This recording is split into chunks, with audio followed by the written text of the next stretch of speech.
سلام، طاهری سفر هستم و با اخبار امروز سه‌شنبه 23 دکبر همراه شما. ولادیمیر پوتین رئیس جمهوری روسیه گفت ممکن است گروه افراطگرای دولت اسلامی به آسیای مرکزی نیز راه یابد. او که در نشست سازمان پیمان امنیتی دسته‌جمعی روز 23 دکبر در مسکو صحبت می‌کرد گفت کشورهای عضو سازمان که تاجیکستان هم در آن شامل است باید برای راه نیافتن جنگجویان گروه دولت اسلامی چاره بیاندیشند. وضع کنونی مایه نگرانی ماست. دسته های جنگجویانی به نام دولت اسلامی پیدا می شوند که می خواهند بعضی از ولایت های افغانستان را با قلمروی به نام خلافت اسلامی اشان همراه کنند. به هیئت سازمان پیمان امنیتی دسته‌جمعی تاجیکستان، روسیه، قزاقستان و قرقیزستان و ارمنستان و جمهوری بلاروس شاملند.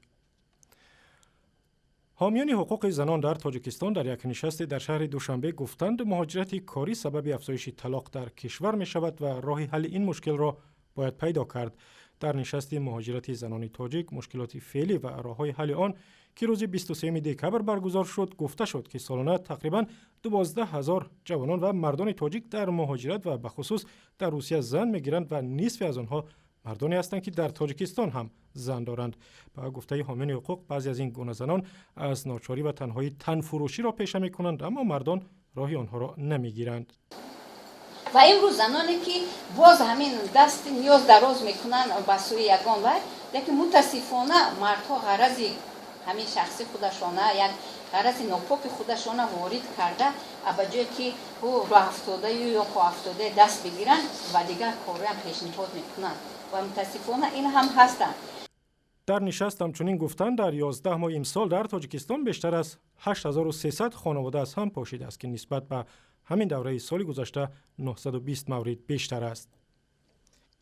بانک آسیایی رشد گفت که سال آینده در تاجیکستان 4 لایحه را با مبلغ 74 میلیون دلار سرمایه گذاری می کند.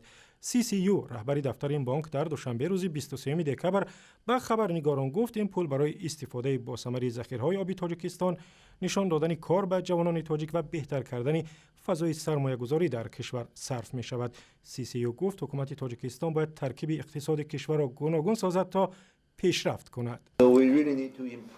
در واقع تاجیکستان باید برای رقابت پذیر شدن ترکیب اقتصادش را گوناگون کند.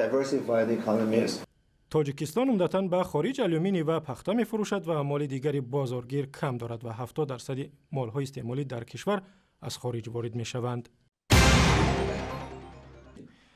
در کتابخانه ملی تاجیکستان معرفی کتاب پروفسور مرحوم خدای نظر اساس‌زاده تاریخ ادبیات خلق تاجیک برگزار گردید.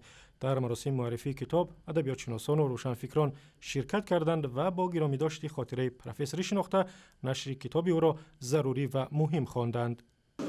خوشبختانه این چنان که می‌بینیم ما این گونه نمونه همین گونه کتاب تاریخ ادبیات تاجیک را که با بینش نو با نگریش نو نوشته شده است این را در دست داریم.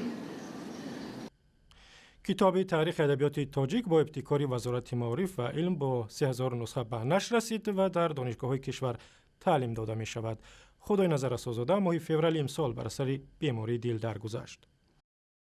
و مقامات دوشنبه به نصب ارچه سالنوی بزرگ 20 متری در مرکز پایتخت شروع کردند. ارچه سالنوی در میدان دوستی و در مقابل پیکره اسماعیل سامانی گذاشته می شود و برای برداشتن و آرایش کامل آن نه کمتر از یک روز لازم است.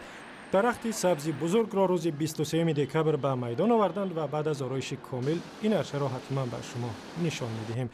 و اخباری از این هم بیشتر با گزارش‌های دیگر در وبسایت رادیو آزادی، در صفحه های ما در فیسبوک، توییتر و یوتیوب و هم صمیمه مخصوصی رادیو آزادی برای تلفن های همراه.